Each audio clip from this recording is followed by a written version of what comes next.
ইস্তেগফার পড়বো বাবা সবসময়, দৈনিক কমপক্ষে আমার আমল নামায় যেন 100 বার কমপক্ষে ইস্তেগফার হয়। 5 ওয়াক্ত নামাজের পরে 20 বার করে পড়লে 100 বার হবে। আল্লাহ রসুল তিনি 70 বার 100 বার তওবা করতেন। আমাদের কতবার করা দরকার? বেলা হিসাব। রাত্রি শুইবার সময় বিছনার মধ্যে যখন শুইব 4 কোল, কুল হুয়াল্লাহ, কুল আউযু বিল ফালাক, কুল আউযু বিরাব্বিন নাস, এগুলি পরে হাতের তালুতে ফু দিয়ে সমস্ত শরীর মুছব 3 বার। পারবো না? আমল করতেছেন? প্রত্যেক দিন আমল যেন ছুটে না। এবং সূরা ফাতিহা 1 বার, কুল হুয়াল্লাহ 10 বার পড়তে পারলে 3 বার আস্তাগফিরুল্লাহ পড়তে পারবো না? মনে থাকবে তো? একদিনও যেন বাদ না যায়। আস্তাগফিরুল্লাহ 3 বার, আয়াতুল কুরসি 1 বার, আমানার রাসূলু 1 বার। আমানার রাসূল যাদের মুখস্থ আছে, যারা রাত্রি শুইবার সময় সূরা বাকারার শেষ 3 আয়াত যারা পড়ে, আল্লাহ রসুল বলেন কাফাতা, সে যদি ওই রাত্রের বেলা তার জান মাল সবকিছু আল্লাহ পাক হেফাজত করবেন।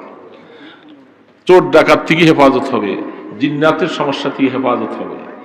বিশেষ করে যদি সে গত রাত্রে তাহাজ্জুদ পড়ছে, আজকাল এই রাত্রে উঠতে পারেনি, আল্লাহ রসুল বলেন, আল্লাহ পাক বলে, এ আমার গোলাম গত রাত্রে তাহাজ্জুদের সওয়াব দিছিল, আজকে উঠতে পারে নাই, আমার রাসূল পড়ার কারণে বলে তার আমল নামায় গত রাত্রের মতো সওয়াব লিখে দাও। এই জন্য দুরূদ শরীফ পড়ে বালিশের মধ্যে মাথা রাইখা শুইবার সময় আল্লাহ আল্লাহ আল্লাহ আল্লাহ বলতে বলতে ঘুমাইয়া যাওয়া। যখন এইভাবে ঘুমাইছে যাবে, আপনার আমল নামায় সারা রাত জিকিরের সওয়াব লেখা হবে। এই জন্য বাবাজিরা আমলের সাথে জিন্দেগি বানাইতে হবে। গল্প গুজব করে হায়াত কাটাইয়া দিলে আফসোস ছাড়া কিছু নয়। যে আল্লাহ পাক কিবির থেকে, অহংকার থেকে আমাদের কলবটাকে যেন পবিত্র করেন। কোনোদিন যেন আমরা অহংকারের রোগে যেন আক্রান্ত না হয়ে যাই। এটা সবচেয়ে বড় খারাপ। এর থেকে বাঁচার চেষ্টা করা দরকার এবং নিজের গুনাহগুলি আল্লাহ পাকের কাছে মাফ করাইতে হবে। গুনাহ যদি মাফ করাইতে না পারি তাহলে কবরে গিয়ে হালত ভালো হয় না। এই জন্য নিজের চিন্তা নিজেকে করা লাগবে। বুড়া বুড়া মুরব্বীরা যে হায়াতটুকু যতদিন আছে, এই হায়াতটুকুকে কাজে লাগাইতে চেষ্টা করি। এক একটা সেকেন্ডের দাম কত? পটিয়ার বোয়ালিশা হুজুর রহমতুল্লাহ আলাইহি, আমাদের নার হুজুর রহমতুল্লাহ আলাইহির পীর ভাই ছিলেন।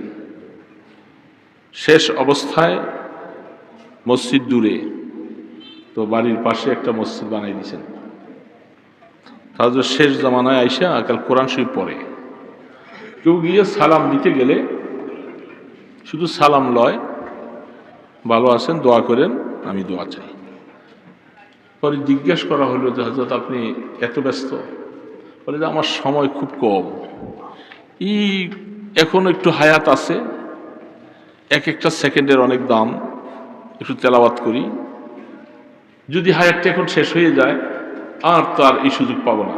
এই জন্য এখন কথা বলার কোনো সুযোগ নেই কারোর সাথে, এমন কিছু গল্প করার সময় নেই আমার এখন। এক একটা মিনিট, এক একটা সেকেন্ডের অনেক বড় দাম। এই জন্য বাবাজিরা, যখন এই বুড়া বুড়া বাবাজিকে বলছি হায়াতের বহু দাম, এক একটা সেকেন্ডের দাম অনেক কিছু। এই জন্য আমার সময় যেন নষ্ট না হয়ে যায়, সময় যেন আমাদের গাফলতিতে চলে না যায়। প্রত্যেকটা সময় ফজরের পরে, মাগরিবের পরে সুবহানাল্লাহ ওয়া বিহামদিহি সুবহানাল্লাহিল আযীম সুবহানাল্লাহ ওয়া বিহামদিহি কমপক্ষে 100 বার সকালে বিকালে। আসরের পরে দুরূদ শরীফ, এগুলি যেন আমাদের আমলের মধ্যে থাকে। হে ইমানদার বাবা, মাওলাকে পাওয়ার জন্য মুজাহাদা শর্ত লাগবে, নিরিবিলি লাগবে, একাকী সময় লাগবে। মুজাহাদা ছাড়া মাওলাকে সরাসরি পাওয়া বড় কঠিন। মজাও পাওয়া যাবে না, আল্লাহ পাকের মহব্বতও আসবে না। আজ মহব্বত তালকা হাশিরি শাওয়াত, আজ মহব্বত দর্দ গম হলওয়া শাওয়াত। मोहब्बत में मुसीबत है ये कुदरत की शान है, जहाँ बिजली चमकती है वहाँ बारिश बरसती है। हम तुम्हारे बकरम है कोई सायल है नहीं, राह दिखलाओ कसे राह रो मंजिल ही नहीं। আল্লাহ পাক বলে আমি তো রাস্তা দেখাবার জন্য চাইতেছি, ডাকতেছি বান্দা আয়, কিন্তু আমার এই রাস্তা নেবার মতো আমি লোক পাই না, লোক পাই না। এই জন্য নিরিবিলি বসতে হবে, একাকী বাবা মাওলাকে নিয়ে বসা। লা ইলাহা ইল্লাল্লাহ, লা ইলাহা ইল্লাল্লাহ, লা ইলাহা ইল্লাল্লাহ মুহাম্মাদুর রাসূলুল্লাহ। ইমানদার মুসলমান বাবাজিরা, সৈয়দ আওলাদ রসুল হোসেন আহমদ মাদানী রহমতুল্লাহ আলাইহি, আমাদের আকাবিরিন, আমাদের মুরব্বীরা সবাই হাদিসের খেদমত করে মসজিদে নববীতে, আর খেজুর বাগানের মধ্যে যাইয়া নিরিবিলি একে একই বসে বসে ১৬ লক্ষ বার ইসমে জাতের জিকির করে। ব্যাপারটা কি? অথচ আওলাদ রসুল, আওলাদ রসুল। আমরা আপনাদের তো এই এলাকার মধ্যে এখন বাবা রাত্র তো অনেক বড়, রাত্রটা বড় না? মাহফিল হয়তো আজকে হচ্ছে আগামীকাল হবে, প্রত্যেক দিন তো মাহফিল নেই। সবাই গ্রামগঞ্জের মধ্যে ৮টা ৮:৩০ প্রায় শুয়েই পড়ে, ঠিক না? ৭:৩০ বাজে, ৭:৩০ বাজে আসা হয়। এখন ৫টা ২৫ পর্যন্ত প্রায় রাত্র আজানের সময় বাকি। ওই সময় এত লম্বা সময়টার ভিতরে কোন মানুষ যদি সে যদি মনে করে যে আমি আল্লাহর সাথে একটু মহব্বতের সম্পর্ক করব, সুযোগ আছে না নাই? কিন্তু এই সময়টা তো আমাদের গাফলতিতে চলে যায়, উঠতে মনে চায় না, উঠতে মনে চায় না বাবা। মহব্বত যদি লাগাইতে হয়, আল্লাহ রসুল বলতেছেন, বুখারী শরীফে হাদিস আছে, দেখেন, যে ব্যক্তি নিরিবিলি হইয়া পাহাড়ের গুহার মধ্যে আশ্রয় নেয়, আফজালে মানুষ সম্পর্কে বয়ান করতে যায় ইমাম বুখারী রাহমাতুল্লাহ বলছেন, যারা অনেক সময় পাহাড়ের গুহায় চুপচাপ মধ্যে বসে একা একই হয়ে যায় মাওলাকে নিয়ে। এই জন্য এটার বর্ণনার মধ্যে ইবনে হাজার আসকালানী রাহমাতুল্লাহ আলাইহি লিখছেন যে সেখানে এখন যদি পাহাড়ের গুহার মধ্যে যদি নাও হয়, নিরিবিলি শেষ রাত্রে একা একই হয়ে যাও, রাত্রির শেষ ভাগে তুমি আর তোমার মাওলা একা হও, যেটাকে আল্লাহ পাক বলছে ওয়াবিল আসহারি হুম ইস্তাগফিরুন। এই ইমানদার, মাওলার সাথে যদি মহব্বতের সম্পর্ক লাগাইতে হয়, মাওলা তোমাকে কতটুকু ভালোবাসে, তুমি মাওলাকে কতটুকু ভালোবাসো, এটা দেখাবার জন্য দিনের বেলায় নয়, মানুষের সামনে নয়, বন্ধু বান্ধবের সামনে নয়, মোবাইল থাকবে না, দরজা বন্ধ থাকবে, চুপচাপ করে রাত্র নিরিবিলি উঠা ওযু কইরা নামাজের মধ্যে দাঁড়াও আর আল্লাহ পাকের তারিফ আর হামদোসানা পড়তে থাকো।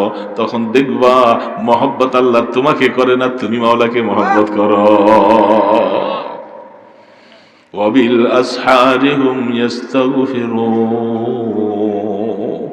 আল্লাহ পাক এই জন্যই কোরআনে এই আয়াতগুলির মধ্যে বলছেন, বন্ধু আমার, ফাতাহাজ্জাদ বিহি নাফিলাতাল লাক আসা আইয়াবআসাকা রাব্বুকা মাকামান মাহমুদা। এই বন্ধু, আপনার জন্য অতিরিক্ত আমি আমলটা দিছি, আপনি তাহাজ্জুদ পড়েন, পড়তে থাকেন, এই তাহাজ্জুদে আপনাকে কিয়ামতের ময়দানে আমি মাকামে মাহমুদ দিব। তাফসীরওয়ালারা বলেন, রাসূল কিন্তু আল্লাহ পাক ওয়াদাই করছেন মাকামে মাহমুদ দিবেন। বুখারী শরীফের 14 পারার শেষ লম্বা পৃষ্ঠাগুলোর মধ্যে দেখেন মাকামে মাহমুদের বর্ণনা দিয়েছেন ইমাম বুখারী রাহমাতুল্লাহ। সেখানে বলতেছে, উম্মত, নবী কি আল্লাহ পাক মাকামে মাহমুদ দিবে, আর সেই রাসূলের উম্মতেরা যারা এই আমলটাকে ধরে রাখবে, যারা নিজেরা এইভাবে রাত্রি শেষ ভাগে মাওলার সাথে মহব্বতের সম্পর্ক লাগাবে, করতে করতে আল্লাহু আকবার, আল্লাহ তো তাকে বেলায়েতের মাকাম দিবেন এবং আল্লাহ সুবহানাহু ওয়া তাআলার বিনিময়ে তাকে আল্লাহর দিদার নসিব করে দিবেন। কিন্তু আফসোস হলো আমরা পারি না, আমরা এত বড় রাত। আরে বাবা, রমজান মাসে সাহারি খাইতে হয়, রমজান মাসে তারাবি পড়তে হয়, আবার একটু খানা খেয়ে শুইতে না শুইতে আবার উঠা যায়। ওই সময় এই 2-4 রাকাত নামাজ পড়ার সময় পাওয়া বড় কঠিন, একটার পর একটা আমল চলে আসে। এই জন্য রমজান ছাড়া এখনকার যে মৌসুমগুলি, বড় বড় রাত, আল্লাহ পাক এগুলা তো ঘুরাইয়ে দিচ্ছেন মাঝে মধ্যে যে আল্লাহর কোন বান্দা আল্লাহ পাকের সাথে মহব্বতের সম্পর্ক করতে চায়। এই জন্য আয়াতগুলি তো কোরআন শরীফের আয়াত। আফসুস, আল্লাহু আকবার। হযরত নানপুরি রহমতুল্লাহ আলাইহি বলতেন যে ও খোদার বান্দা, যদি মাওলার সাথে মহব্বতের সম্পর্ক লাগাইতে হয় তোমাকে রাত্রি উঠার অভ্যাস করা লাগবে। রাত্রি উঠার অভ্যাস করবা না, তুমি অলি হতে পারবা না। মহব্বত যদি আনতে চাও তোমাকে ওই রাস্তায় হাঁটা লাগবে। এই জন্য তাতাজাফা জুনুবুহুম আনিল মাদাজি ইয়াদউনা রাব্বাহুম খাউফান ওয়া তামআ। আল্লাহ পাক কেন বলছেন সাল্লু বিল্লাইলি ওয়ান নাসু নিয়াম তাদখুলুল জান্নাতা বিসালাম। পারি না বাবা আমরা চেষ্টা করলে? বুড়া বুড়া বাবাজিরা চেষ্টা করলে পারা যায় না? হিম্মত লাগে। হ্যাঁ, আপনি যদি রাত্রি উঠতে মনে চায় উঠছেন, মোবাইলে অ্যালার্ম দিয়ে রাখছেন, হয়তো অনেক সময় দেখা যায় এই উঠবো উঠবো বলতে বলতে আর উঠেন নাই। একদিন দুই দিন এভাবে করলেন, দেখবেন যে এবার আপনার ফজরের জামাত কাজা হয়ে যাবে, কারণ আপনি গাফলতি করছেন। আরেকবার যদি আপনি একটু সামনে বাড়তে থাকেন, জামাত কেন এবার নামাজ কাজা হয়ে যাবে। তাতে বোঝা যাচ্ছে যে আল্লাহ পাক চাইছিল বান্দা গোলাম তুই উঠ, উঠার জন্য নিয়ত করেছিলি যখন সেই ছিল নিয়তটাকে সহি রাখা উঠো, তোমাকে শক্তি আমি আল্লাহ দিব। আর তুমি যখন নিয়তের মধ্যে 2 নম্বর গড়বড় শুরু করে দিলা, তখন তোমার আস্তে আস্তে করে জামাত ছুটে যাবে, আস্তে আস্তে করে নামাজও ছুটে যাবে। তার মানে আল্লাহ পাক তোমাকে চাইছিল যে তুমি রাত্রি উঠার অভ্যাস করো। সেই রাত্রি উঠার অভ্যাসটা করি নেই। আল্লাহ পাক বলে বান্দা তুমি তো আসলে আমার থেকে নিতে চাও না, আমি তো দেওয়ার জন্য প্রস্তুত। বহু মানুষ আছে আমাদের সমাজের মধ্যে, সে আল্লাহ অনেক কিছু চায়, তাকে ডাক দিয়া বলেন তুমি রাত্রে উঠো, 2-4 রাকাত নামাজ পড়ে তুমি আল্লাহর কাছে চাও, তোমার কি দরকার আল্লাহ সব কিছু ব্যবস্থা করে দেবে, সব ব্যবস্থাপনা আল্লাহ পাক করবে।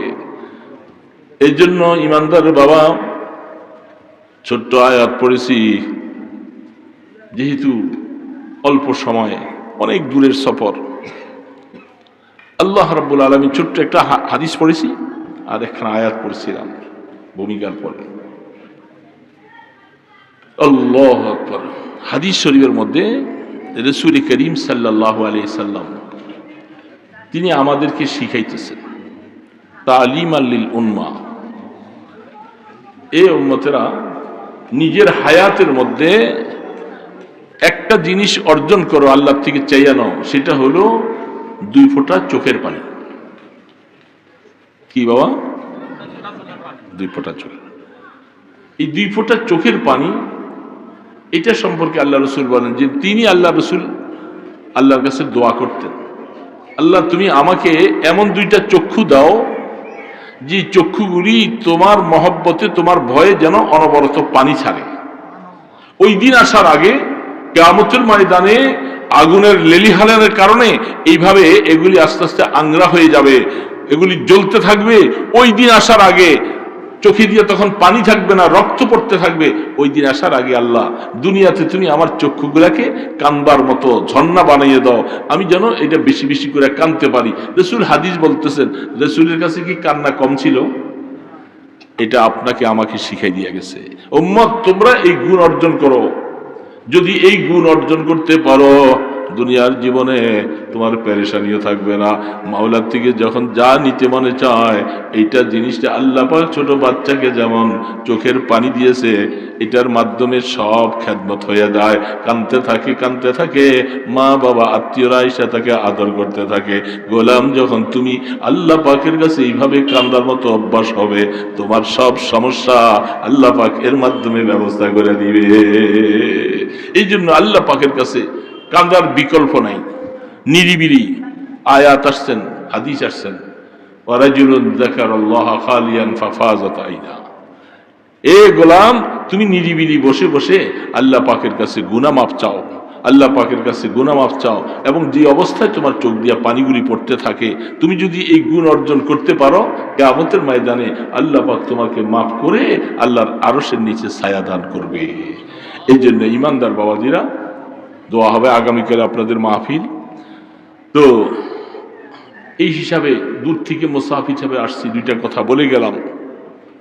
আল্লাহ পাকের মহব্বত নিয়ে বাঁচতে হবে, দুনিয়ার থেকে যেতে হলে আল্লাহর মহব্বত নিয়ে যেতে হবে। আর নিজের গুনাহগুলি মাফ করানো, এটার দায়িত্ব আমার। গুনাহ করছি আমি, মাফ চাইতে হবে আমাকে। কবরের ডাক আসার আগে গুনাহ মাফ করাইয়া যাইতে হবে, বিকল্প কোনো পথ নাই। গুনাহ মাফ না করাইয়া গেলে সেখানে মুসিবত যে আসবে, সেই মুসিবত সহ্য করতে পারবো না। এই জন্য বড়রা তাদের দুইটা কথাই বলছিলাম, যাদের কাছে নেকের পাহাড় থাকার পরেও যারা নিজেরা সবসময় নিজেকে গুনাহগার বলে পেশ করা হয়, আর আমার কাছে কিছু নাই, আমি কেমনে করে এত সাহস নিয়ে বসে আছি? কোন সাহস নিয়ে আমি কবরের দিকে পাড়ি জমাইতেছি?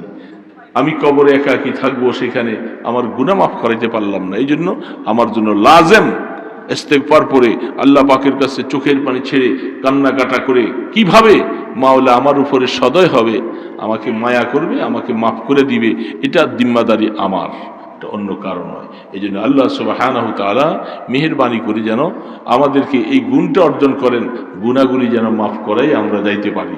আল্লাহ যেন তৌফিক দান করেন। আল্লাহুম্মা সাল্লি আলা সাইয়্যিদিনা মুহাম্মাদ ওয়া আলা আলিহি ওয়া আসহাবিহি ওয়া বারিক ওয়া সাল্লিম। আল্লাহুম্মা সাল্লি আলা সাইয়্যিদিনা মুহাম্মাদ ওয়া আলা আলিহি ওয়া আসহাবিহি ওয়া বারিক ওয়া সাল্লিম। আলহামদুলিল্লাহি রাব্বিল আলামিন, والصلاة والسلام على أشرف الأنبياء والمرسلين. يا حي يا قيوم، يا حي يا قيوم برحمتك نستغيث، أصلح لنا شأننا كله ولا تكلنا إلى أنفسنا طرفة عين. اللهم إنا نسألك العفو والعافية في الدين والدنيا والآخرة، توفنا مسلما والحقنا بالصالحين. اللهم إني أعوذ بك من جهد البلاء ودرك الشقاء وسوء القضاء وشماتة الأعداء.